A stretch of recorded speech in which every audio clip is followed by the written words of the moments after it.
Live from the 607, it's the Ocho Duro Parlay Hour, where we're talking everything movies, TV, comics, and entertainment. Join in the conversation on social media with the hashtag ODPH, because here we go.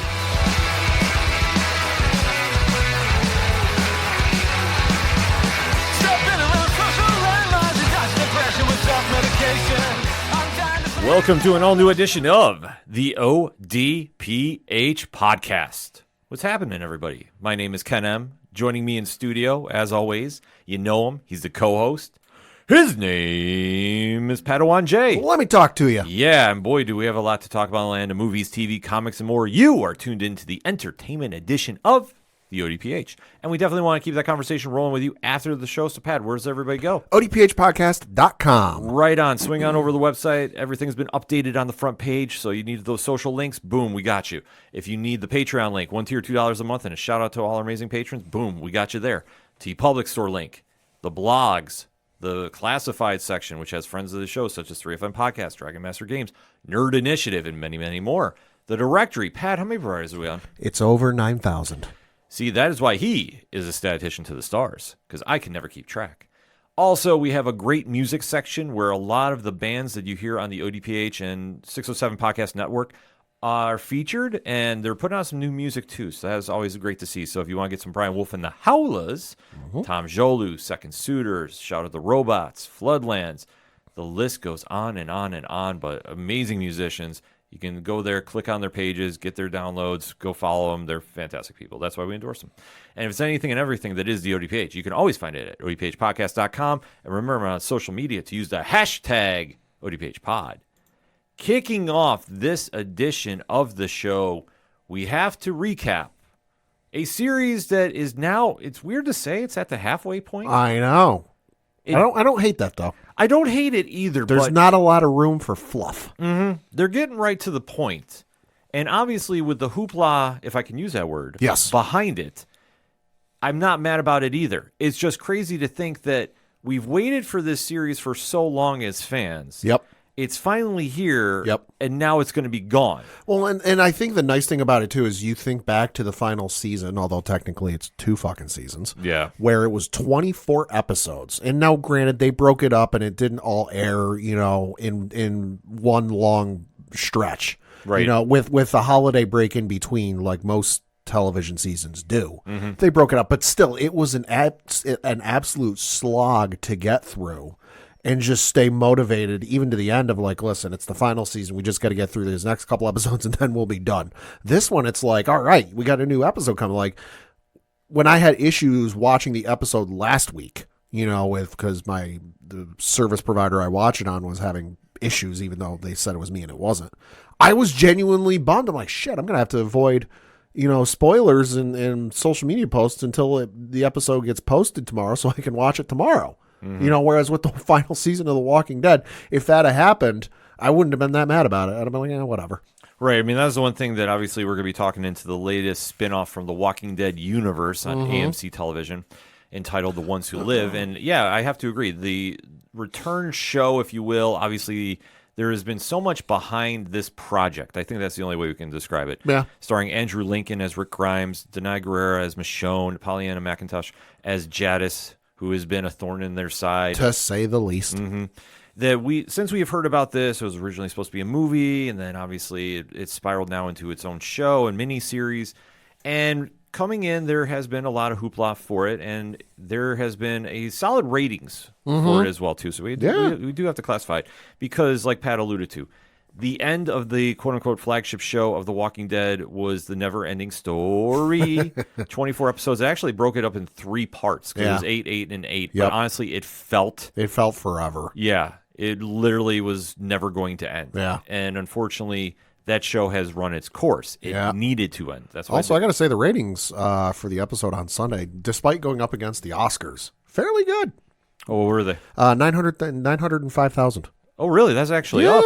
Yeah. So considering the Oscars are on, and got to say Oscars weren't that bad. I enjoyed what I saw. Have to agree. 905,000. Not bad. Take it as a win, but obviously the fans have been tuning in because obviously with the 2 main characters involved, and if you're into the Walking Dead universe, you've been waiting to see this story for so long that honestly, this fell into the category of Black Adam, The Flash, Don Quixote for me, until I was actually in a theater watching it. Yeah. I was just not happening. Well, and also just figuring out what happened to Rick, because what happens to Rick in the show, night and day different from the comic. Oh, absolutely. Spoiler alert, and I feel like I can say now because it came out like, 4 or 5 years ago now? Rick dies in the comic. Yeah.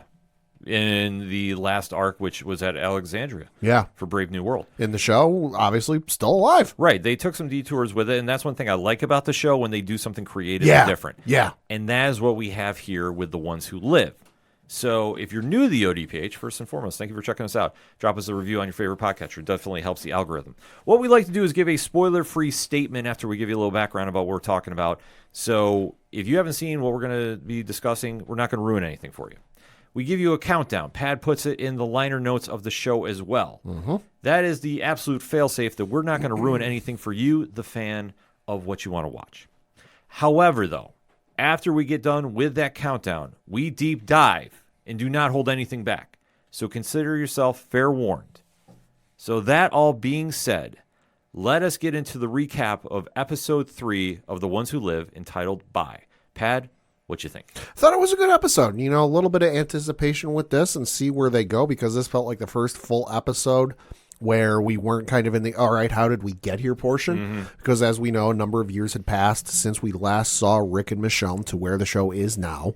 You know, so I was anticipating this one a little bit just to see where things go, and I got to admit, they got me intrigued. You know, it's not kind of like a lull and like, all right, we're just kind of like running in place until we can get to the part in the plot where, all right, time to shift it into that next gear and really hit the nitrous. You know, if we're in Fast and Furious, you know, I like the pace they're going at. I enjoy it. Well, it's all about family. This is true. I have to agree. Like, I like this episode. I wasn't in love with it. Yeah. But now that we're actually in quote-unquote present time, I like how they set things up, albeit, though, they did borrow a little bit from the previous 2 episodes. A little. Like, it's a lot of the similar themes that, I mean, we always complain about repetitive dialogue and thoughts for shows like this. Yeah. That how many times are you going to struggle to break away, and then just it's the same old, like, mood, brood, and then how many times is the villain going to show up, maim and injure and or kill one of the main characters, and oh my god, they're getting held down under the villain's thumb, and how are they going to rise up and beat back the villain and win the day? Yeah, like there's only so many times you can do that, right? And that's unfortunately been something that The Walking Dead had perfected. Yeah. No matter where you want to go, the governor, Negan. You know, you can take your picks here and there for whenever they landed. The cannibals for a couple episodes. Yeah, wherever you landed as a safe landing spot for the survivors of the zombie apocalypse. Yeah. They are starting to do a little bit of that here, which I did not personally enjoy. I mean, it's annoying and it's frustrating, but I kind of give them the pass because this isn't an area we're super familiar with. Right, and that's where I was going with it, too. I get why they're doing it. Yeah. I'm not taken out of the show. Like, if this was still Alexandria or in that area, I'd be like, all right, really? We're just like, why didn't you just do another season of The Walking Dead and call it a day? Exactly. But the fact that we're in someplace different, I'm like, okay, I can at least excuse this. Yeah, I'm just kind of waiting for a little more secrets, a little more shock, if you will. I imagine they're coming. I have to imagine they're coming as well. So this one, I thought was okay. Yeah. I wasn't in love with, but it was solid. Like, I don't want to use the word filler, but for being an intro for where they are now, it kind of had that feeling for me. But not taking anything away from it overall. No. It's worth a watch. So that being said, in 3, 2, 1, Pad, talk to me. Like I said, I enjoyed the episode. It's kind of middle of the road. You know, I think I enjoyed the first 2 slightly more. But I'm not saying if like we're using like a ranking point system. It's not like, oh, they're 2 points, 5 points higher. Like it's fairly close to each other. I enjoyed some of the fill-in they did with this and some of the explanations and kind of like backstory we fleshed out a little bit. Because like you said, Rick's been gone a while and we got to figure out where he's been and what he's been up to and how we got to this point. Because, you know, that's the thing with a lot of these television shows is despite the show going on and you not seeing the character, unless they're dead, they're out there doing something. They're out there, something's going on. And if it's integral to the story, well, we got to find out what that is. It's as easy as it would be to just have a line of dialogue explaining the whole thing. Like, you know, somehow Palpatine returned. You know, that's just not a good storytelling device, and to see it fleshed out, I enjoyed it. It was solid for what it was. Yeah. I mean, that's the one thing that I kept taking away from it. It did not reinvent the wheel for Right. me. It didn't blow me away. I didn't go, oh my God, I got to stick around and watch the episode again. That was incredible. This was the greatest episode in television history. Like, no, it was fun. It was fun for what it was. A lot of setup, but Yeah. the end of it really felt the same to me. And that's what kind of took me, if we're talking a grading system, it knocked it down a little bit for me. Yeah, I agree. So where it kicks off, I thought was very solid because we do a flashback where Jadis is now approaching Rick in Millennial Park. So, or Millennium. I have to remember that. I always say Millennial for some reason.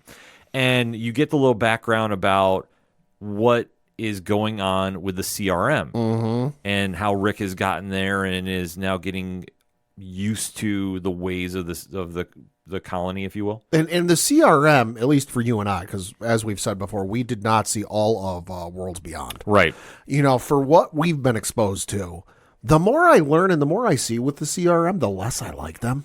Because they come off, and you see this in various books and shows and movies where like they come off as like, oh, we're the white knights, we're the saviors of your humanity, and we're the one slice left of the life you used to know. But as soon as like you open the front door and you start to walk into the entryway of the house, you don't like the setup of the house. It's looking kind of a little run down. The paint's a little chipped, and the further you walk in, the worse it gets. Yeah. And like I say, this almost had an Alexandria vibe to me. Yeah. Or especially the colony that they finished off with. Yep. Where everything was perfect and you had that semblance of normalcy in the middle of a zombie apocalypse. You're almost expecting to walk down the street and see people with those fake smiles on. They're like, hi, everything's fine. Yeah, like the video for Black Hole Sun. Yes. That's the kind, Yes. as weird as it sounds, that's how I was feeling watching this. Or for you Avatar The Last Airbender fans, there is no war in Ba Sing Se. Yeah. Like that vibe. That's where we had here. So, I mean, you have that kind of subtlety, It's Always Sunny in Alexandria kind of vibe, where Jadis is, explaining what's going on and how the CRM is, for the betterment of the people. And Rick is just like, I don't care. I want to get out of here. Like the fact that you've taken me, I'm not happy with. Yeah. And he's already plotting, and Jadis is being very loyal to the CRM and keeping an eye on him and scheming and plotting. He typically doesn't take directions well. Right. He'll listen to suggestions and he'll definitely take your advice under consideration. But when it comes to like, you're going to do this because of X, Y, and Z, he may listen for like a couple of weeks, maybe a couple of months. High case in point, see Negan. But he always like comes to his senses and goes, oh, right, I'm Rick. I'm a Rick-tator. Yeah. And I'm going to kick your ass. Yeah, when he goes to Rick-tator mode, that's when everything hits the fan. Still need that on a shirt. Yes, we do. I'm surprised we have not had that. I know. I digress. AMC, I do know, listens to this show, so hey, we give you a free idea. You could always send us some stuff. It'd be great.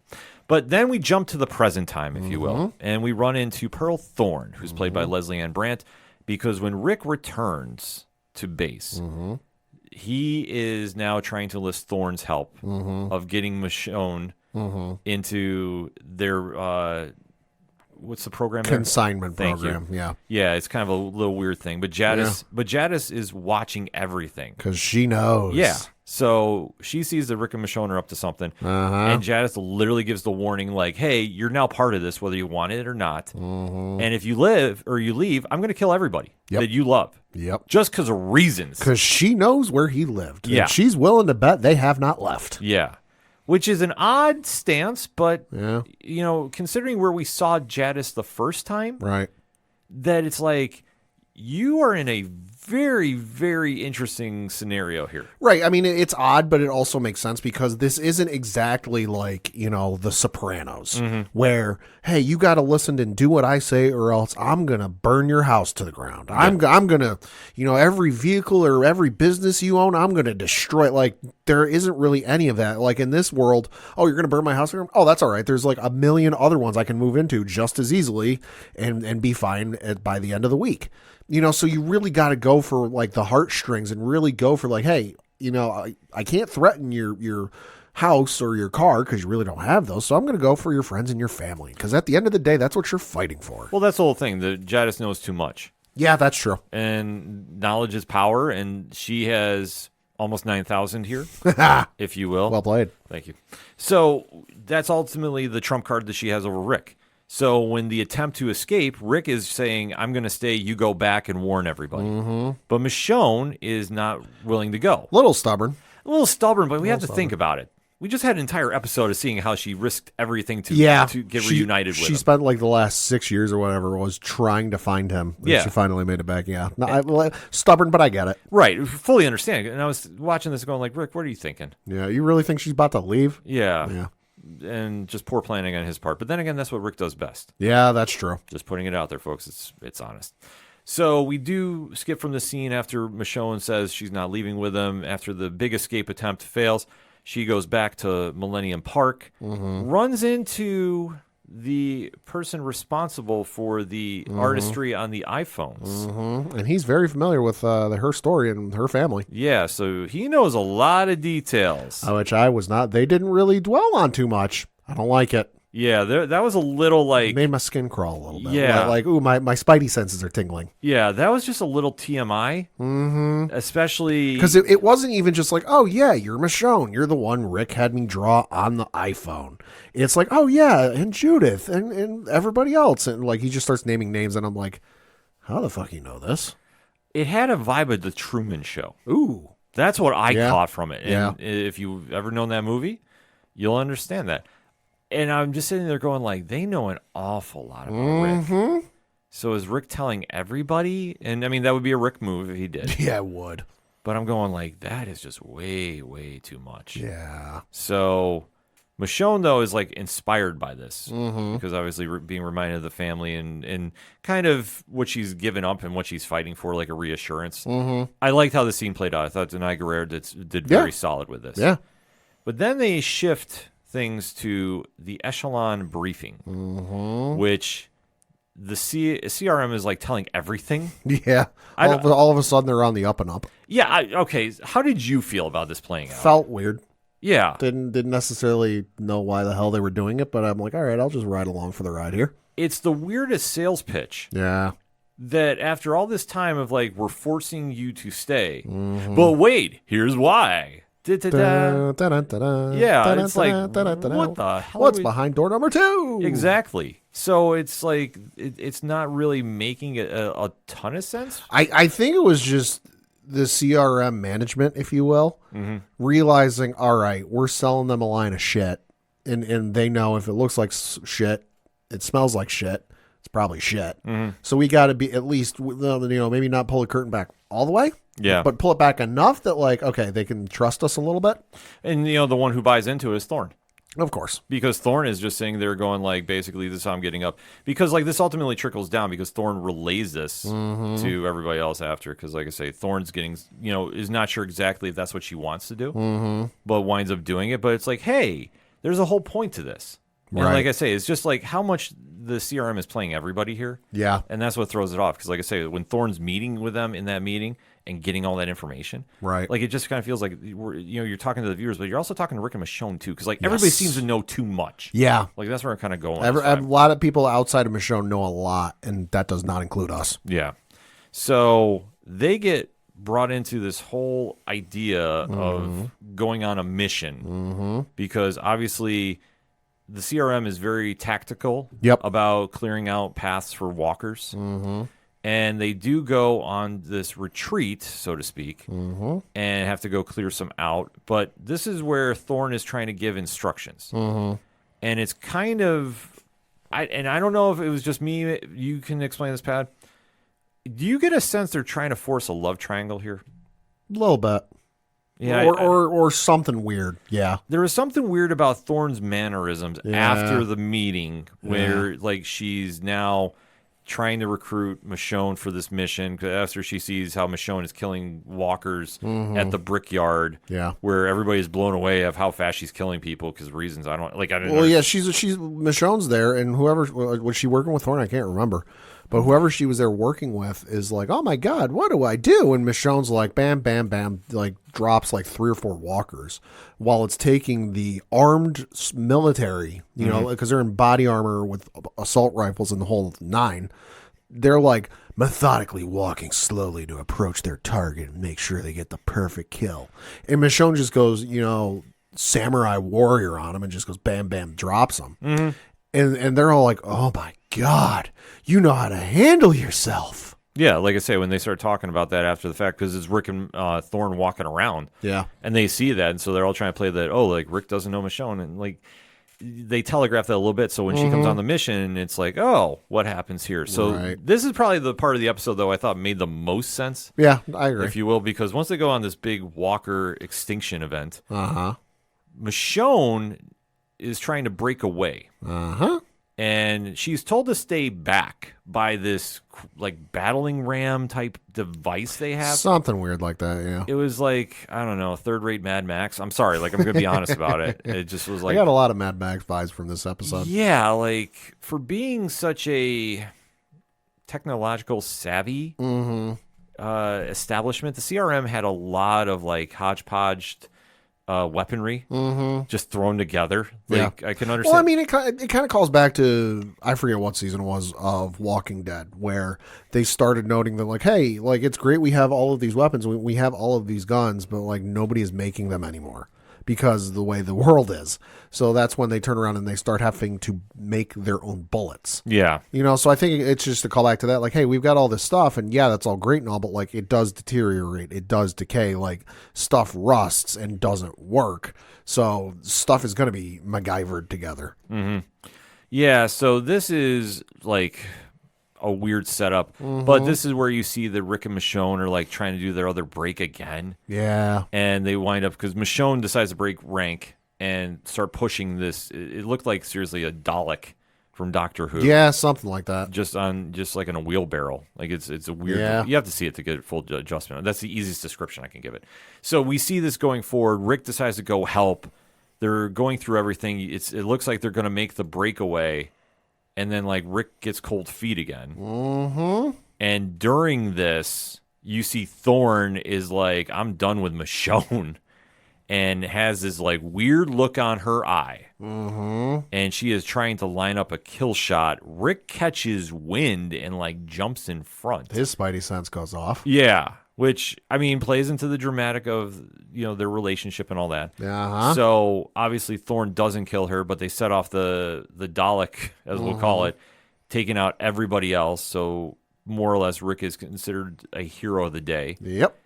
During this time, allegedly, the relationship is done too. Because Rick is trying to break up to protect her. For now. Yeah, for now. So, I mean, like I say, I don't even put stock into it. Like that was a scene that came off like, come on, really? I agree.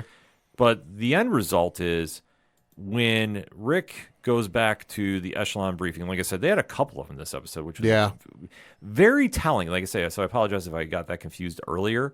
It's just they did this a lot. And I was surprised at it. So when Rick is there and they're talking about like the leadership of the group, he gets a weird endorsement by Major General Beale, played by Terry O'Quinn. And Rick is, you know, going to be moving up, and they're basically like very impressed with his work. And it seems very odd because Beale has always been very skeptical of Rick. Yep. So suddenly he's won him over? I think he's been given some information that is beneficial to the CRM's benefit. So, or cause, I should say. Yeah.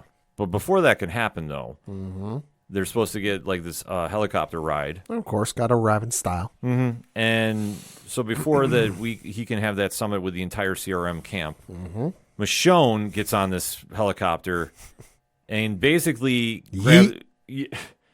grabs her and Rick and jumps off the plane. Hey, hi, how you doing? Come here, let me talk to you for a second. Yoink. Yep. And literally that's how the episode ends. Oh, of course. So, like I say, it's just absolutely insane because like for the return trip there, everybody knows they're going to be missing. So, like, what are you going to be doing there? They're going to be missing. They're going to know where they went off, so you better start hauling ass because they're going to be around your tails. Yeah. So it was a weird ending spot. I understand why it did. It's like I say, and I apologize, it's a little confusing, but it's just like they kind of tied in a lot. Like, I don't feel that for this episode, like it was solid in the acting. I will say that. Like it had no issue with that. I thought Denai Guerrero really had a strong episode, right, in comparison to everybody else on the show. But I thought they played way too much in these Echelon briefings. I thought that we did a lot of the same stuff that we've normally done, and just like the fact that we're trying to do an overdramatic thing with Michonne. Yeah. You know, like throwing her and Rick off the helicopter. Because reasons. Yeah, like, all right, guys, come on.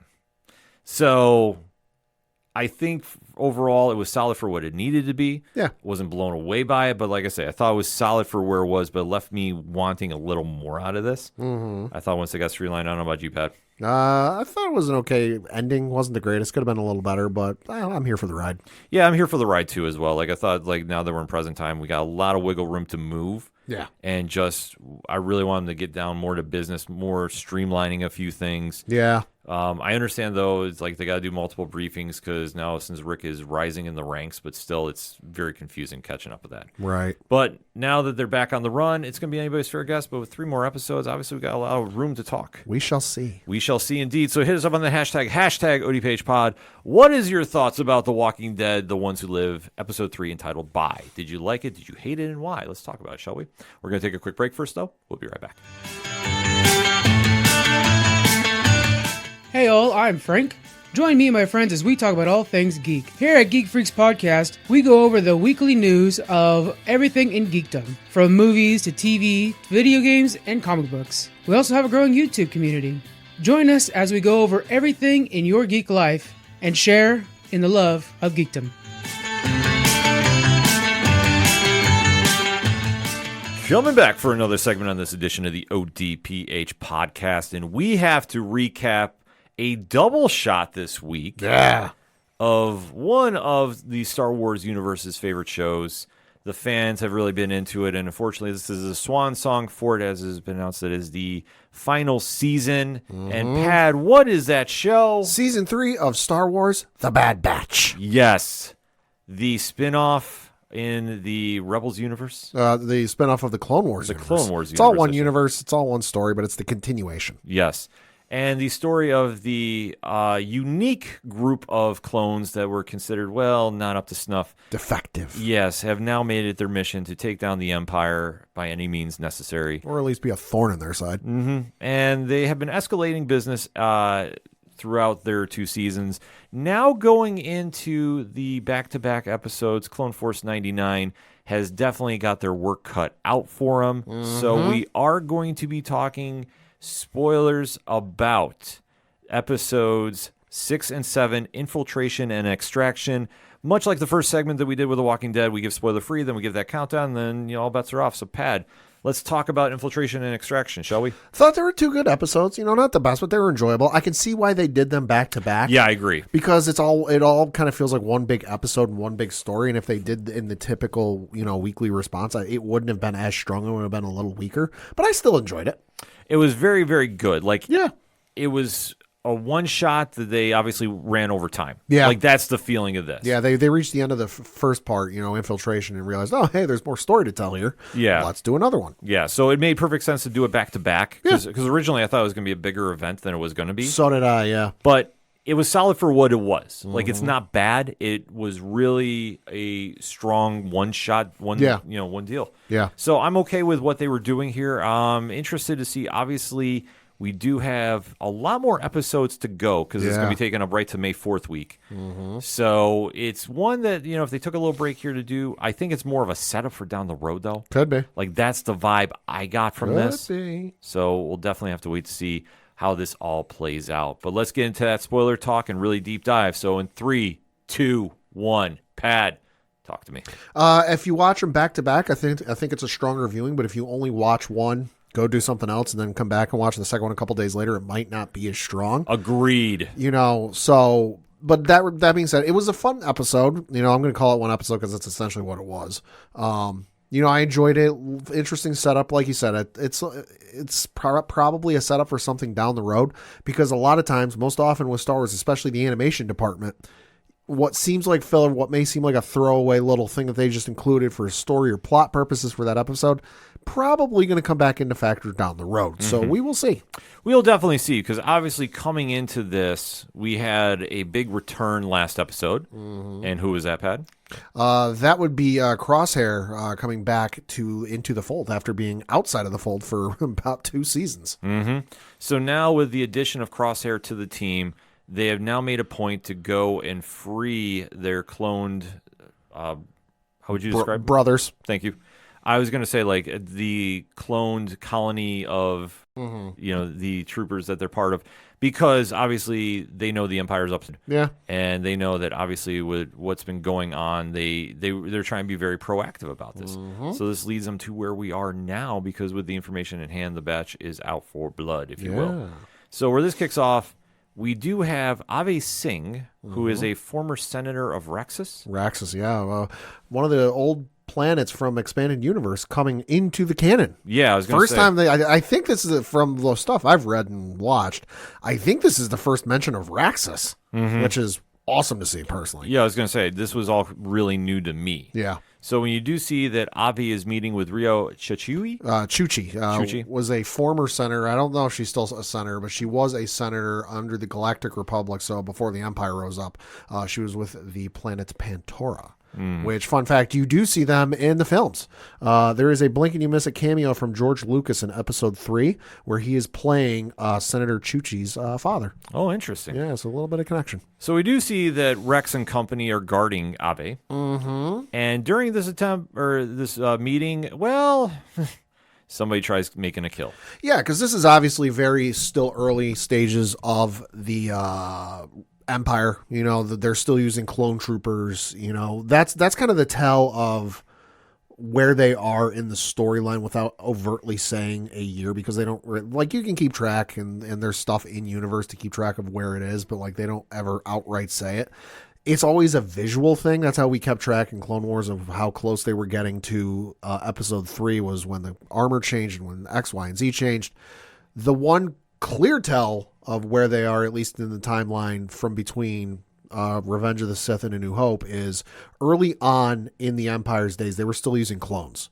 Obviously, when you get to A New Hope, well, there are no clones serving in the Empire. It's all humans. So still early in the days of the Empire, and yet, as we know, there are some folks who are not entirely thrilled with what the Empire does or what they're about, and they want to do something about it. So you've got these two former senators, at least one's a former senator, still unclear about the other one. But they're talking about a rebellion movement against the Emperor. Yeah. Or they're trying to. But obviously with somebody trying to make a death happen, it's not going that well. But the attack does not go off as planned.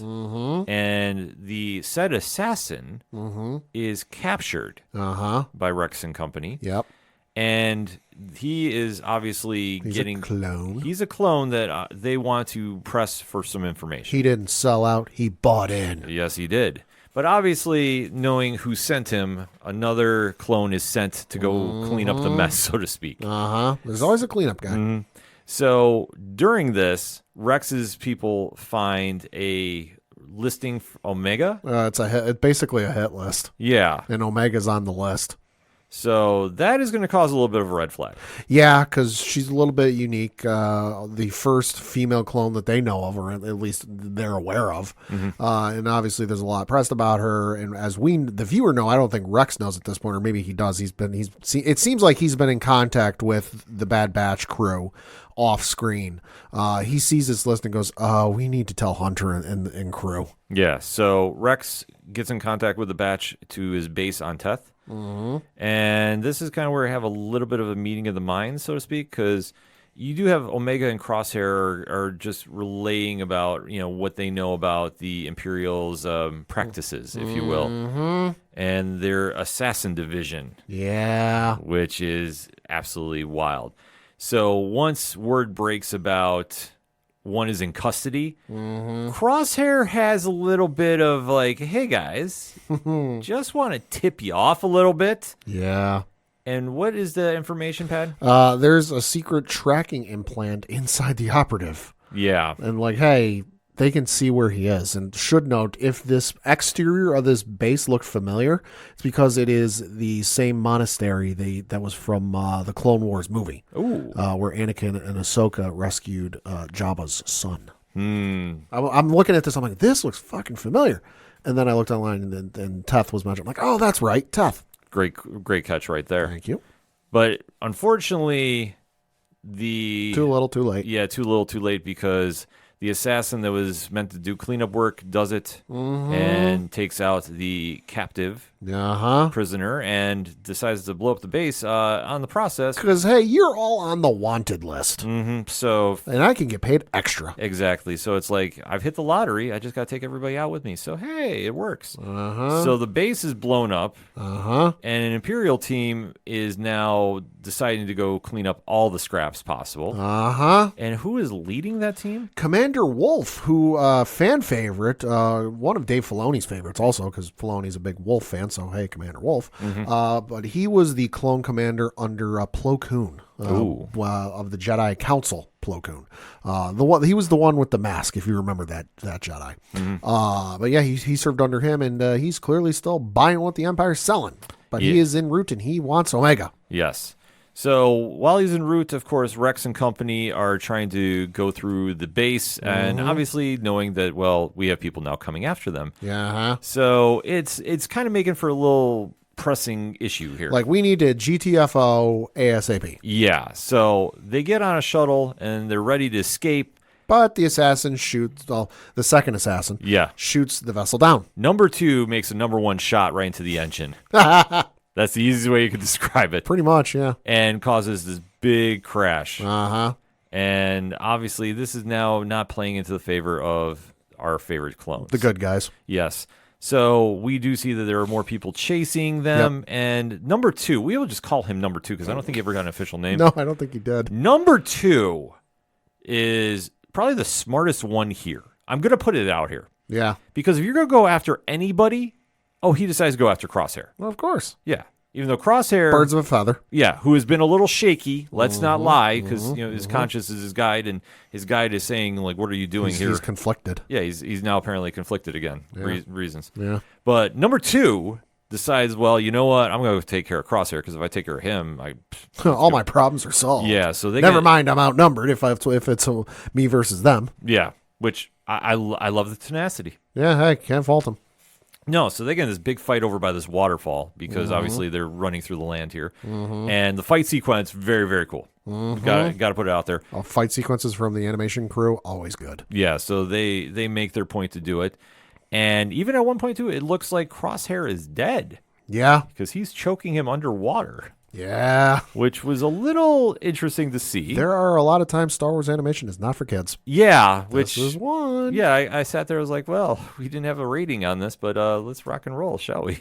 Unfortunately, a blast kind of knocks him off a little bit, if I'm not mistaken. And we do see that, well, when the extraction point hits, well, Commander Wolff decides to roll up. Yeah. And they're kind of having a meeting because obviously when they're making a big explosion here going on, we do see Crosshair does pull off the escape or rescue, shall we say, because they did find him even though he was dead, in my opinion.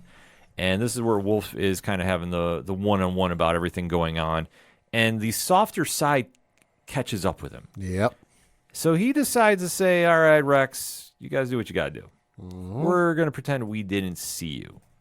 And I thought that was kind of an interesting set. Yeah, well, I think it's the whole thing with them is like, yes, Wolff and his crew are trying to do the right thing, but also like Rex is, well, they thought Rex was dead. And they're like, holy shit, you're alive. And he's like, yeah, well, no, I kind of was, but I survived the crash. Yeah.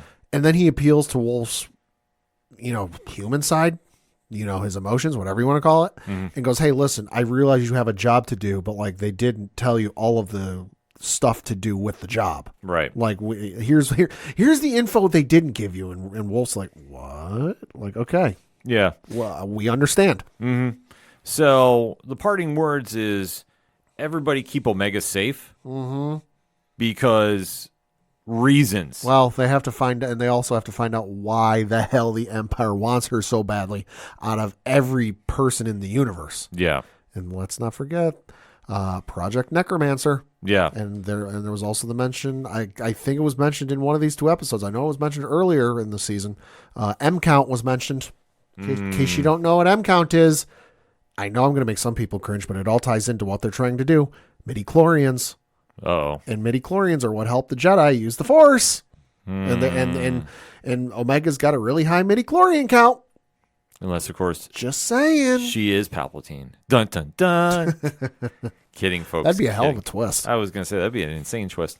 But overall, I mean, this was a pretty straightforward story. Yeah, they're setting up a lot. They did a lot of setup. Number 2, I'm kind of curious if he's actually dead. Yeah. Because going over the waterfall. I was trying to figure out who he was because, like, I figured because this would be something out of Filoni's playbook is like have it be a bounty hunter or somebody we've seen prior coming back. Mm-hmm. You know, so I was thinking, and then for Clone Wars, I thought it might have been like Reiko Hardin, who was played in a season 5 or 6 or whatever it was, or maybe 4.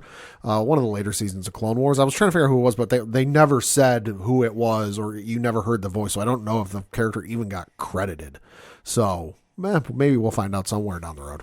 Yeah, I mean, I think we're definitely going to. I mean, I don't know who it would be. They didn't really kind of dive into it. Well, I can tell you this. It ain't Boba. No. I was going to say it's not the King. It's not Boba. No. I mean, I don't think it's Cad Bane either. No, that's he shows up. It's fairly obvious. He is not subtle in any way, shape, or form when it comes to entering a room. Mm-hmm. No, he's definitely not. Yeah. So it is kind of a little crazy to see how, this all played out. Like I say, their fight sequence was great. Yeah. I'm pretty sure that's how they did fall. It was an explosion, right? I believe that so, broke yeah. them up. Yeah. Because I know it just happened like in a split second. Yes, it was. No, yeah, it was. Because at one point, when Crosshair was fighting the bounty hunter, number 2. Yeah. He used his sniper rifle or whatever you want to call it and like flipped an attachment on and shot a mine on the other side on the other side of the wall, and I was like, holy shit, that's awesome. I've never seen that before. And whatever the other guy was standing on like fell out from underneath him. That's right. Yeah. See, because I knew it was an explosion, but I'm sitting here Yeah, just recapping. he shot a mine out of his gun, which I got him in all the years I played Star Wars video games and Call of Duty. Nobody ever thought about doing that. I've never seen that done. Yeah. Grenade launcher, sure, but fucking shooting mines out of your gun? Yeah. Asper Media, add that to the Battlefront game. We definitely need to see that. But that's like I say, that was probably the fight scene I was going to say was one of my highlights. Yeah, easily. Yeah, and number 2 did his thing. Yeah. Number 2 implemented his will, Yeah. like in every good villain, and that's why I say I think he's coming back. Probably. I don't know who he would be though. Like no, you know what? I think he is because he got up at the end. Yeah, because I was going to say he didn't die. No, he didn't, and that's even the thing with Star Wars is even when you see somebody die, cut in half, they still can come back. Right. But no, he was presumed dead. But then the final shot of the episode was at the bottom of the waterfall or whatever the hell it was. Him getting like the body was there and you're like, oh shit, hey, he's dead, and then he starts to like slowly get up and you're like, oh shit, okay, he's not dead. Yeah, so I definitely want to see more of that character. I do too. And like I said, I thought it was pretty straightforward because it was just really more to hype up about Omega. Yeah, I think at the end of the day. Yeah. Which listen, if that's where the Bad Batch is going, it makes sense. Yeah. Because obviously with the Project Necromancer, there's a lot of moving parts involved. Mm-hmm. And I know there's some speculation. Oh, we're going to see Snoke before the end of the season. That makes absolutely no goddamn sense. Yeah, you're not seeing Smoke. Just timeline wise, because you got to remember, this is before the events of the original trilogy. Right. So Palpatine's not even dead at this point. Now, I'm not saying we couldn't see maybe an early concept form. Sure. If they took something from the early concept art of Snoke and turned that into a failed clone, sure, could see that. But in terms of seeing like a fully fledged working Snoke, no. That's more likely to be seen in the Mandalorian movie, the Mandalorian and Grogu. That's more likely to see. Yeah. So overall, though, like I say, we had 2 solid episodes back to back. Yeah. I do agree with you. You need to watch them in one sitting. Yes. So it's about 40, 45 minutes. Yeah, bank that much time. I did the same thing too, but yeah, after hearing how you put it, it's like, yeah, no, if you tried separating and watching it later, it's not going to be as good. No, it's not. You need to watch it in one sitting. It's like a great 2-part story from a comic. Yeah. And it plays out very well. I was super excited about it, and like I say, this was Star Wars storytelling at that bar that they've set with their animation. Yeah. So if you haven't checked out the Bad Batch, you definitely want to make sure you do it. And then after you do it, well, hit us up on that hashtag ODPH Pod. What is your thoughts about Infiltration and Extraction, episode 6 and 7 of season 3 of Star Wars: The Bad Batch, currently airing on Disney+. Let's talk about it, shall we? But first, we're going to take a quick break. We'll be right back. Hey, this is Scott Snyder, and you better listen to the ODPH podcast, or I'm coming for you, and Batman is coming for you. Coming back for the final segment on this edition of the ODPH podcast. Pat, what you got? Got a couple things to talk about. The first of which is an update on a Star Wars movie that a lot of people thought was dead in the water. Looks to be back to life, though, and that is the Star Wars movie Rogue Squadron. Really? So this, according to an article on Variety.com, Okay. the article reads, quote, Patty Jenkins' Star Wars movie Rogue Squadron might not be dead after all. The project, centered on fighter pilots in the Star Wars universe, was first announced at the end of 2020 and was put on the calendar for a December 2023 theatrical release.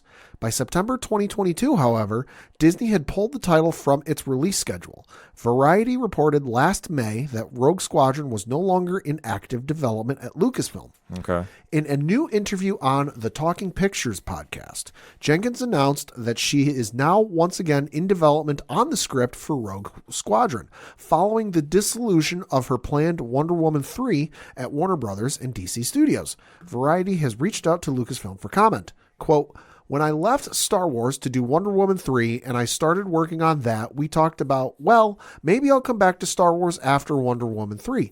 So we started a deal for that to happen, Jenkins said. When Wonder Woman 3 then went away, Lucasfilm and I were like, oh, we've got to finish this deal.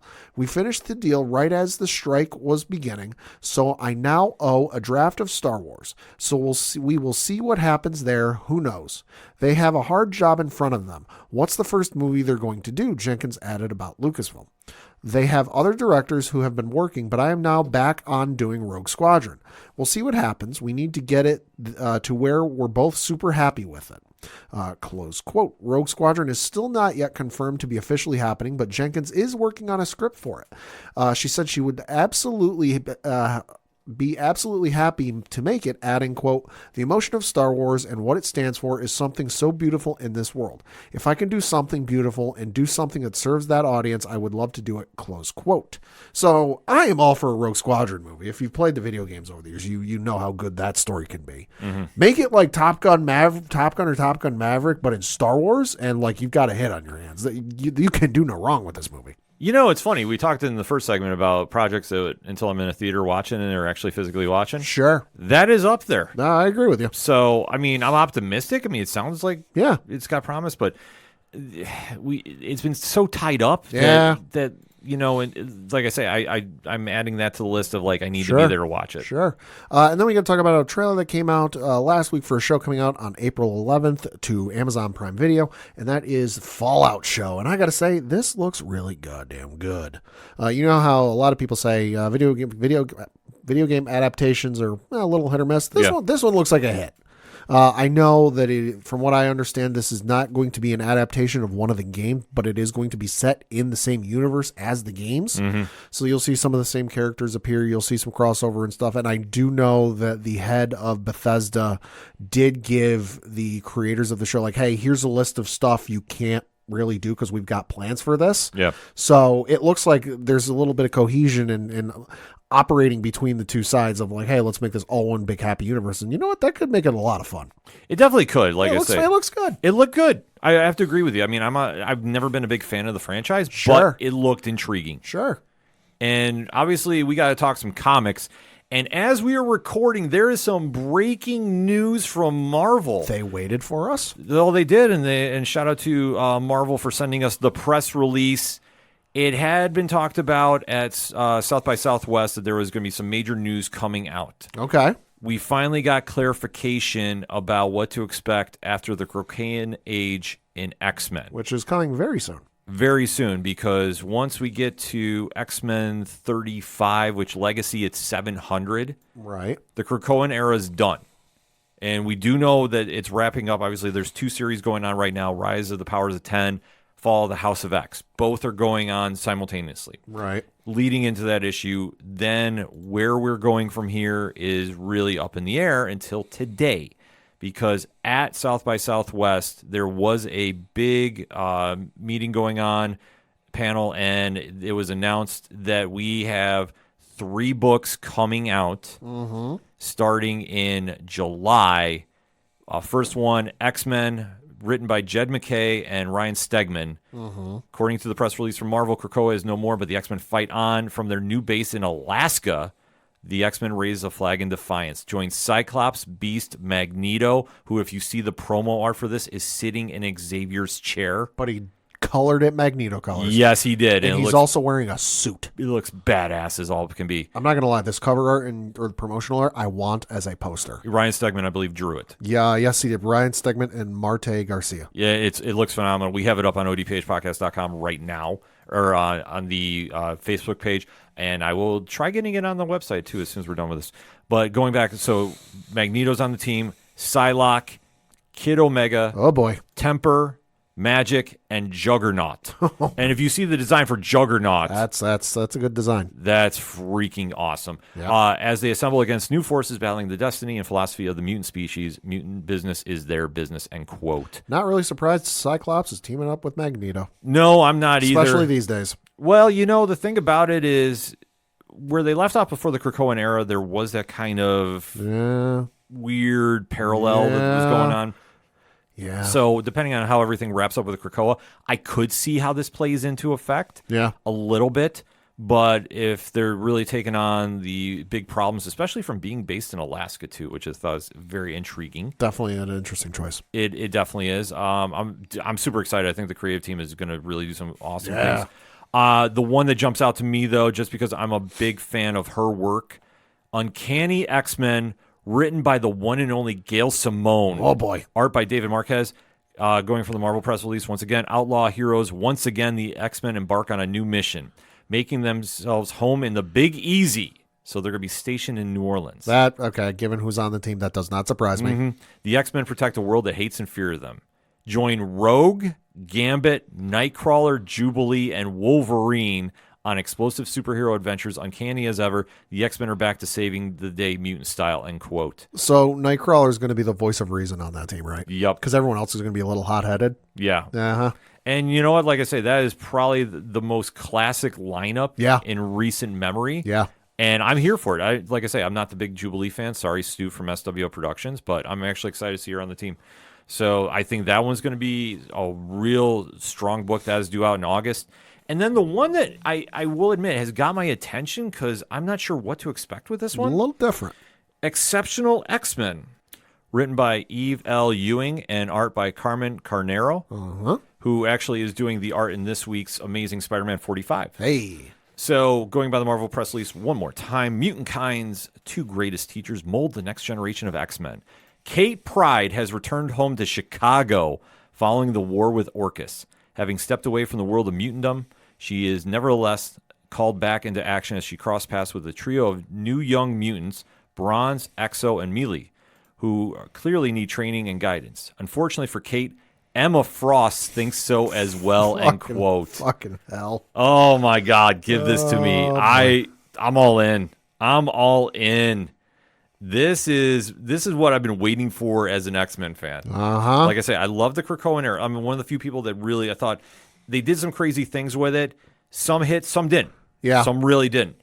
How they're wrapping things up, I think, is getting back to basics for X-Men. So Right. I'm super excited for 700 when that comes out. And then with these books coming out, like I said, X-Men #1 is going to be coming out July 10th. Uncanny X-Men #1 is August 7th. Exceptional X-Men #1 is September 4th, as it's slated right now. And that is kicking off a slew of new titles because there is another graphic that came out with the press release. And we have some names for it, Pad. Yeah, so obviously on the promotional art, you see the names of the books we just mentioned, but at the bottom are some presumably other books we're going to get in some possible solo series.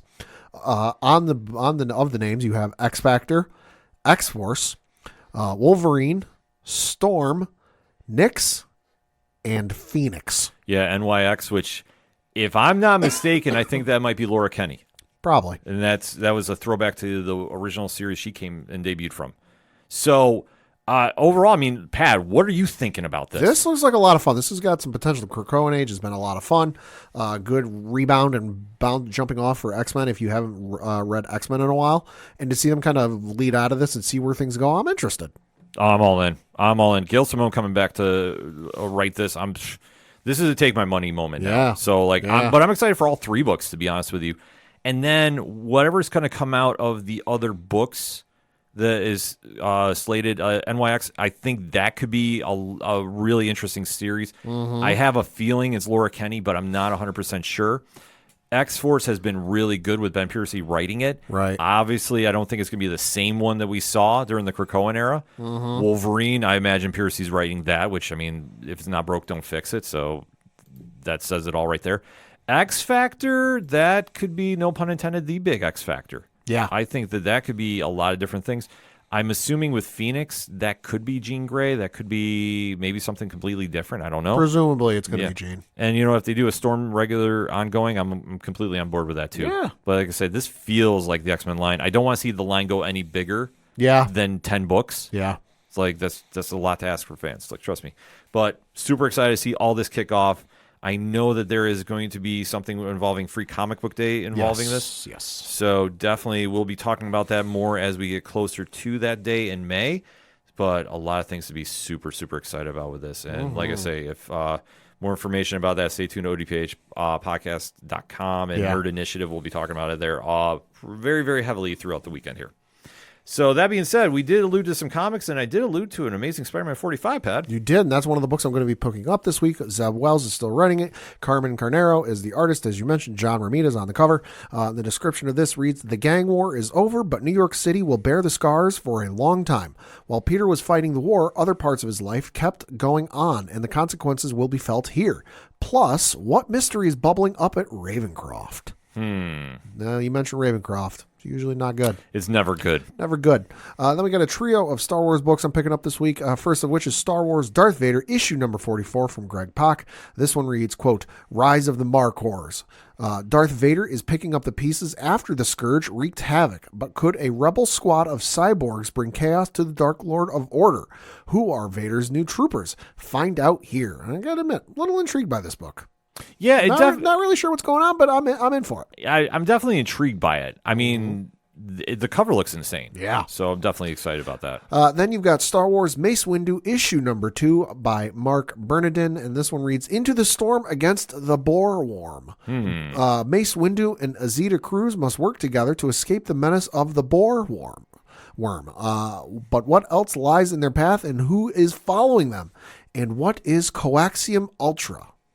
So if you know Coaxium, that's what they use to do the hyperspace and stuff with the traveling through light speed. Coaxium Ultra, probably very valuable. I would say so. Probably not good. And lastly, certainly not leastly, from the folks over at Dark Horse, you've got Star Wars The High Republic Adventures, issue number 3 from Daniel Jose Older. This one reads, "Zine, Jedi Knight Court, and Droid 5AG3 have been following every clue to find answers about their friends who are missing and presumed dead since the Starlight Beacon disaster. Together with an assemblage of battle-ready Jedi, smugglers, and pirates, they've got a new lead to pursue, and it is taking them straight to a Nihil prison ship. Dare they hope to discover surviving allies there? Find out in issue number 4 of Star Wars The High Republic Adventures from Phase 3 of the High Republic Saga." Close quote. This one, it's The High Republic. I'm all in. Yeah, I was going to say that's right up your alley. And the cover is scarier than shit. The cover looks, I don't know what is going on there. Neither do I, but I'm in. Yeah, no, you definitely got to be all in about that. You can't pass up on that. That looks damn good. So for me this week, we've got a bunch. But I'll definitely give you the short version of it, because if you really want to find out the full details, nerdinitiative.com, Bullpen had a loaded lineup this week, over 25 reviews. Oh, wow. So I could really go into full detail, but I'm going to recommend you go check out everybody's work. The ones, though, that I'll give the personal endorsement for, because I had the pleasure of reviewing them. Batman and Robin number 7. So Joshua Williamson, Simone DiMeo is back on the art duty for this one, and this has to be one of my favorite series out right now.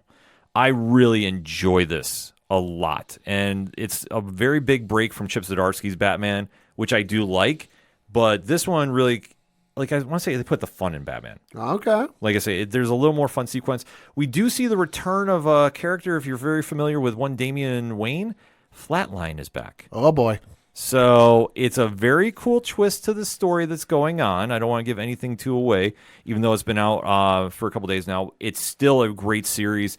And what they're doing with Man-Bat, who has been the main protagonist since day one, or antagonist, I should say, this is where we're getting kind of a little idea about what's been moving, and there's a great cliffhanger ending to this. So really enjoyed this one.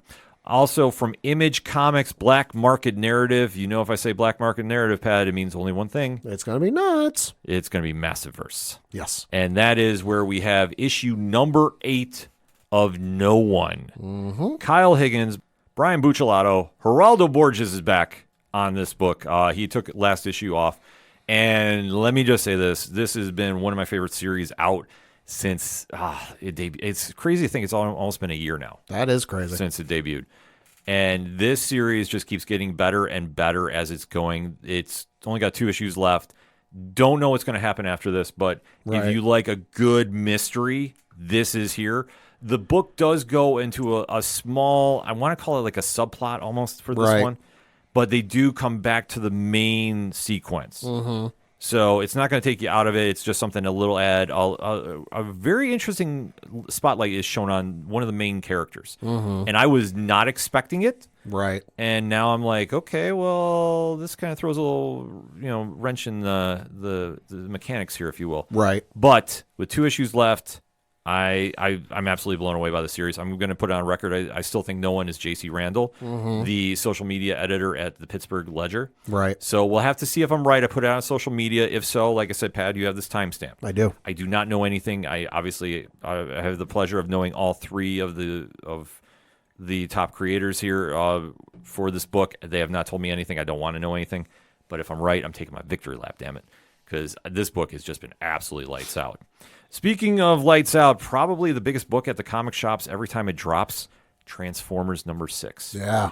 What they're doing at Skybound Entertainment and Image Comics with the Energon universe has absolutely been clicking on every single cylinder. This one, though, is slightly bittersweet. Oh, yeah? Daniel Warren Johnson announced that he is going to be having Jorge Corona taking over for the art duties on the series, which, I mean, listen, that's not a downgrade by any means. I'm just so used to Daniel Warren Johnson's art that, like, I'm so accustomed to him. But thank you to the people over at Skybound Entertainment that sent me over a little preview of what to expect from it. I'm showing Pad the artwork right now. Oh, that's very nice. We can't talk about this on air, even though you have seen some social media images go out there. I mean, these are the press photos, but listen, Corona's art is going to be absolutely lights out too. But it's just kind of bittersweet because I'm so used to seeing Daniel Warren Johnson's stuff, and especially how he incorporates pro wrestling moves one way or another into said books has been absolutely a blast. This one is the end of the first arc, ends on a big note. I'll even give it a little spoiler. I gave it a 10 out of 10. Ooh. I thought this book was excellent. It's probably my big pickup of the week if you're going to pick up anything this week. Right. And that is saying something because it is a loaded lineup this week. So Right. highly recommend Transformers number 6, and then get ready for Transformers number 7 when that drops. Obviously with the new art team taking over, but still it's going to be absolute fire. And then from our good friends over at Marvel Comics, we talked X-Men a little bit. Fall of the House of X number 3. So this is the, I want to say, more grounded story of the end of the Krakoan era. Okay. Focusing a lot on what's going on with Cyclops, who was going on trial and presumably execution, and the remaining X-Men are trying to make the save for him. A lot of things happen in this book. A lot. There's to say moving parts, I know I throw that statement around a lot. Right. That is the easiest way to describe this book. There's a lot. But Jerry Dugan, who's the writer of this, really nails it and keeps everything very, very balanced. If you've been reading X-Men during the Krakoan era for quite some time, there is a payoff here for one plot that's been going on, and I will admit, since I've read it, I did go, hell yeah, about damn time. So was super excited about that, but the ending pages really throw a twist in everything. So excited to see how we're going to shape this up as we wrap things up with it. But it's been a great series so far. Rise of the Powers of 10 has been excellent too. So I think they're ending everything on Krakoa in a big manner, and then we go right into the reset for the X-Men line. So super excited for that. Last pick for me this week, one of my favorite series. I know Pat will not read it because it's horror. Hell no. But the spinoff of Something is Killing the Children, House of Slaughter number 21 is back. And this is getting heavily referred to as the last stand of Jace Boucher. Oh. So if you've been following this series since issue number 1, you know Jace is a very tortured soul and is not exactly on the good side of the Order of St. George. And all signs are pointing to a very cataclysmic showdown at the end of this. I'm assuming it's going to be absolutely just mind-blowing when they get done. The one thing about this series is they do a lot of slow burn drama. Right. James Tynion is absolutely lights out about this. He's probably the best writer that does this. Right. He has an input on this as well, but this is Tate Brombell who's taken the writing duties on this. Antonio Fuzio is on the artwork for this. Fuzo, I'm sorry. And listen, this has just been absolutely a blast to read. And this is a lot of setup. I'm going to give a little spoiler here. It's a little setup, okay. more than like action is going on. But once again, they do slow burn drama very, very well. That is what we're getting here. Okay. So a lot of great stuff at the comic shops this week. And definitely, if you need more recommendations, nerdinitiative.com, odphpodcast.com, we have you covered. Like I said, nerdinitiative.com, over 25 reviews this week between all social platforms. So shout out to the entire bullpen on that. Absolutely killed it this week. And as we say, when we end our comics portion of the show, make sure to go out and support your LCS no matter where you're at, because there's nothing like walking into a comic shop than walking in on Wednesday. Pad, we are going to end this, though, on a very somber note. Yeah, we got to talk for a minute and give this man his due, because he has certainly earned it in his life, and we have to give a little remembrance to the life and journey of Akira Toriyama. Mm-hmm. For those of you who are not familiar with the name, Akira Toriyama was the creator of a lot of things, but most notably was the Dragon Ball franchise. Right. The news came down and was announced on the Dragon Ball official accounts a week ago today. The letter that was posted on the English Dragon Ball website, although it's on all of their websites, is dated March the 8th. So it was announced on March the 8th over in Japan. But the letter reads, quote, "Dear friends and partners, we are deeply saddened to inform you that manga creator Akira Toriyama passed away on March 1st due to acute subdural hematoma. He was in age of 68. It's our deep regret that he still had several works in the middle of creation with great enthusiasm. Also, he would have many more things to achieve. However, he has left many manga titles and works of art to this world. Thanks to the support of so many people around the world, he has been able to continue to achieve activities for over 45 years. Wow. We hope that Akira Toriyama's unique world of creation continues to be loved by everyone for a long time to come. We inform you this sad news with gratefulness for your kindness during his lifetime. Funeral service was held with his family and very few relatives. Following his wishes for tranquility, we respectfully inform you that we would not accept flowers, condolences gifts, visiting, offerings, and others. Also, we ask you to refrain from conducting interviews with his family. Future plans for commemorate gathering is not decided. We will let you know when it's confirmed. We deeply thank you for your understanding and support as always. And it's signed by Bird Studio and Capsule Corporation, Tokyo. So of course, Akira Toriyama, and I'm reading a bit from the summary or obituary, I guess you could say, that was written on crunchyroll.com. It says Akira Toriyama was born in Nagayo, Aichi Prefecture on April 5th, 1955. From a young age, he was inspired by the works of Disney and Osamu Tezuka, with Tezuka's Astro Boy, the series that ignited his love for manga. After graduating from the creative design track at the Aichi Prefectural High School, Toriyama joined a local advertising agency as a designer. Toriyama quit the design job at 23 and, needing money, aimed to submit his first manga to a rookie prize in Kodansha's weekly shonen magazine. Unable to meet the deadline, he instead submitted his first work, Awawa World, to Weekly Shonen Jump's monthly Young Jump Award, which he lost. This gave him the motivation to create his next work and be discovered by Kazukiyo Toriyama, who became Toriyama's longtime editor on his future works, including Dr. Slump from 1980 to 1984, and the beginning of Dragon Ball until Torishima was promoted to editor-in-chief of V-Jump and then Weekly Shonen Jump. Toriyama would go on to publish Dragon Ball in Weekly Shonen Jump from 1984 to 1995, as well as the one-shot Sandland in 2000 and Jocko the Galactic Patrolman in 2013. Toriyama also provided character design and art for other notable franchises such as Dragon Quest, Chrono Trigger, Blue Dragon, and others, leaving his mark on not only manga but in video games too. Statements from industry creators such as One Piece creator Ichiro Oda, Dragon Quest game designer Yuji Horii, Video Girl AI creator Masakazu Katsura, and Naruto creator Masashi Kishimoto were posted on Shonen Jump's website following the announcement. Quote, not only manga artists, but for all active industry creatives, the excitement when Dragon Ball was serialized is deeply rooted in their childhood, said Oda. That existence is a great tree for manga artists who came from my generation. The closer I got to Toriyama's works, the more I realized that they had a greater presence. Close quote. As Dragon Ball children, Oda and myself returned to our youth talking about how excited we were about Dragon Ball, like we were competing, said Kishimoto, speaking of the first time the two met Toriyama in person. I won't forget his little embarrassed smile. Close quote.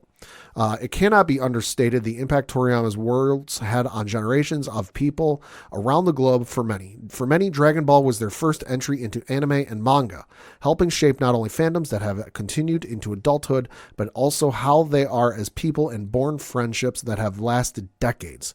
Generations of people collected, cherished, and bonded over stories created by Toriyama. Toriyama's creations will continue to inspire many more for generations to come. His legacy, which includes the, quote, Dragon Ball children that have series currently running serialized across Japan around the world, lives on. Rest in peace, Akira Toriyama. Thank you for letting us into your imaginative worlds, close quote. So yeah, the Dragon Ball children are One Piece and Naruto, because the creators of those franchises, which Naruto, long-running franchise, beloved around the world. One Piece right up there, if not higher than it, depending on who you talk to. But there was just an outpouring of support from around the world.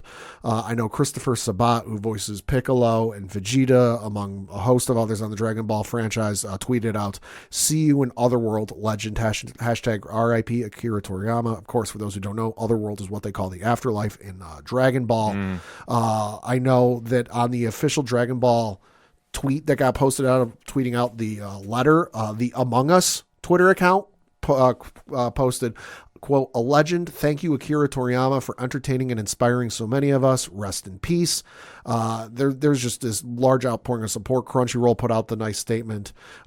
You had a bunch of others scrolling up through. You had the Japanese voice actress who voices Goku, Masako Nozawa-san, released a statement, quote, saying, quote, I don't want to believe it. My head is empty because I don't want to think about it. Even so, every time I see Goku, I remember what Toriyama Sensei said to me. You will take care of Goku, won't you? I cherish that moment. It makes me think I will stay by Goku's side until my strength runs out completely. Sensei, please watch over us from the heavens. We hope you depart in peace. Close quote. You had a bunch of others. I know Big E and Xavier Woods of WWE posted photos of, because back at WrestleMania, what was it, 32? I think it was. I think so. WrestleMania 32, which was in Dallas, in their faction known as the New Day, they came out dressed as Saiyans, of course, from the Dragon Ball franchise. So that was, they both posted tributes to Toriyama. The PlayStation Twitter account posted a GIF from the Dragon Ball English intro from back in the 90s saying simply thank you, Akira Toriyama. Toei Animation posted a statement on there saying, we are deeply saddened upon hearing of the passing of Akira Toriyama. We offer our condolences, our sincere condolences to his family.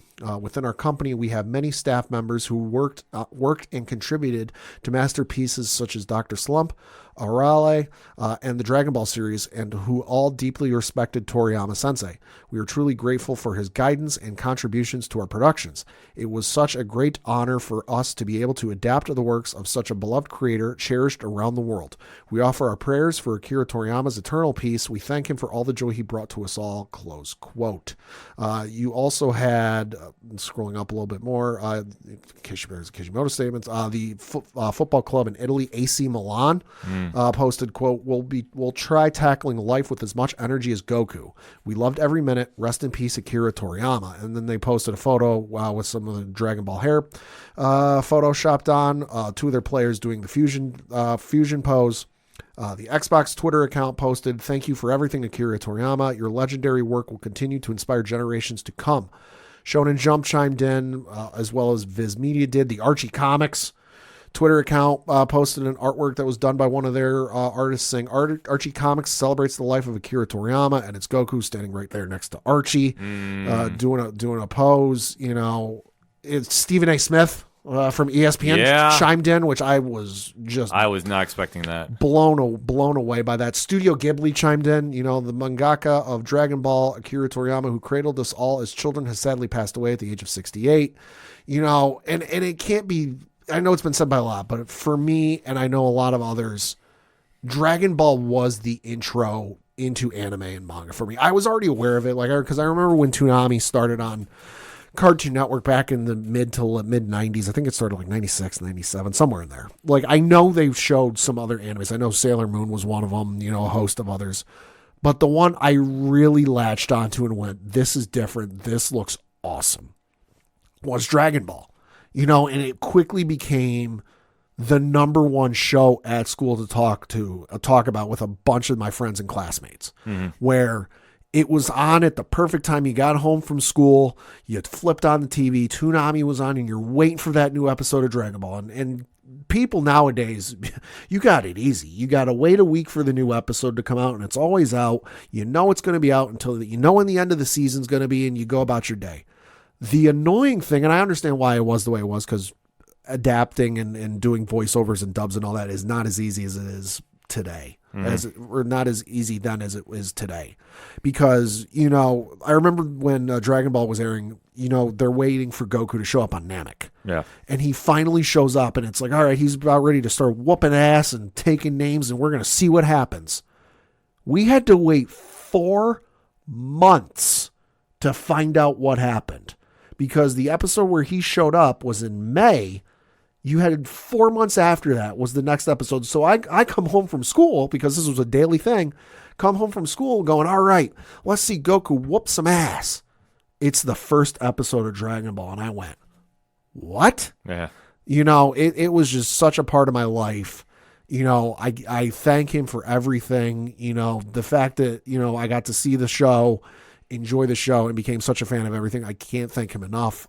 If you have the ability to watch it, I know Toonami this weekend is running a Dragon Ball Z Kai marathon. It kicks off at 2 a.m. Eastern and will finish at 5:30 a.m. Eastern, and it is the first 8 episodes of the anime.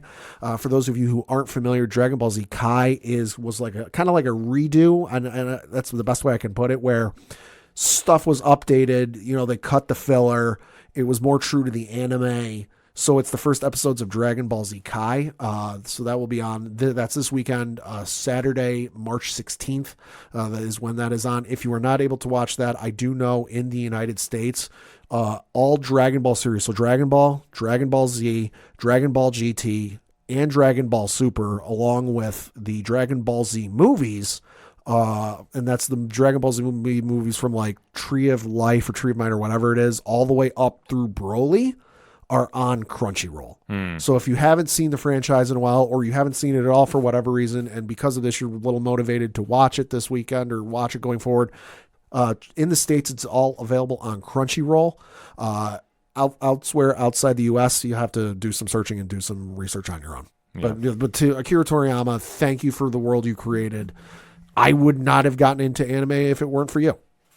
Yeah, no, his passing, I mean, very tragic, and honestly, our deepest heartfelt condolences out to his family, friends, and fans all over the world.